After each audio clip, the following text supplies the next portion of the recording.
So does no contact work on a fearful, avoidant woman? The traits of a fearful, avoidant woman is they have low self-esteem coming into a relationship. They want to be close to you, but they're afraid of getting close.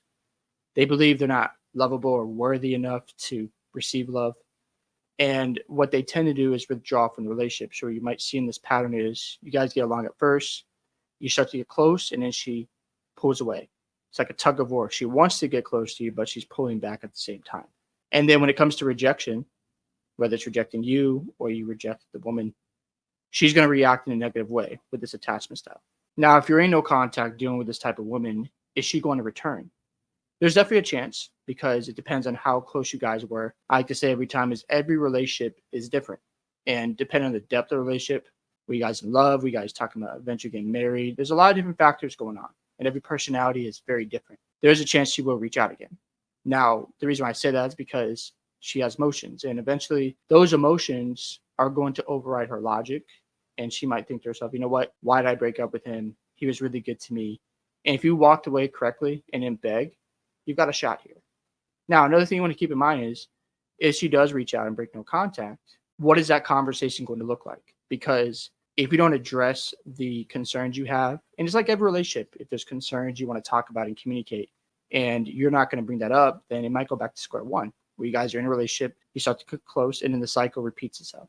So what you need to do if she does reach out is ask her those hard questions. Hey, I noticed when we get close, you pull away.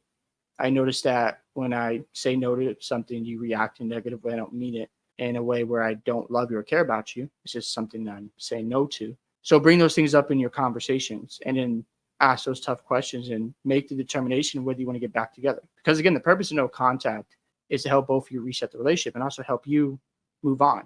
Another thing I want to talk about is what is the timeline with no contact? And what I mean by that is how much longer do you want to wait before you decide, you know what, I want to move on for good. And even if she reaches out, I'm done.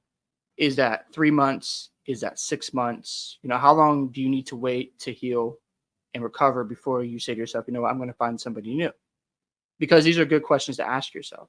And the reason why it's good to ask these questions is because you might have saw her potential, even though she had these things going on. We all have junk we got to deal with, right? And you might have an anxious attachment style. She might have this personality style going on where she's fearful and she's scared to get close. But when you guys got close or had a breakthrough, there was a lot of good in that. And then you saw a lot of good about her where you could say, you know what, I can deal with this because there's a lot of upside to having a relationship. That's why you got to ask those questions of, okay, I'm going to get over this breakup and I want to take 6 months getting over it before I close the door. Or maybe you want to do it sooner. It's really up to you.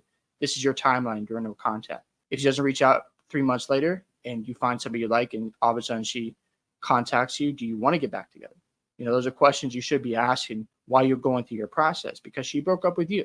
Can't forget that part. She decided to end the relationship and move forward. So is there a chance that a fearful, avoidant woman is going to break no contact?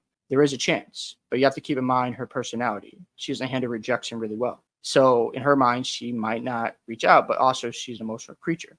So just keep that in mind and keep getting better as a man. That's important. Make sure you keep leveling up, work on your career, and just stay busy. And if she does break no contact, both of you can have those conversations and you can move forward from there. Hope you guys enjoyed this video today. Appreciate you guys sticking to the end. Love to hear thoughts on how you handle this type of woman. Make sure you guys like and subscribe to the channel. And I'll see you in the next one.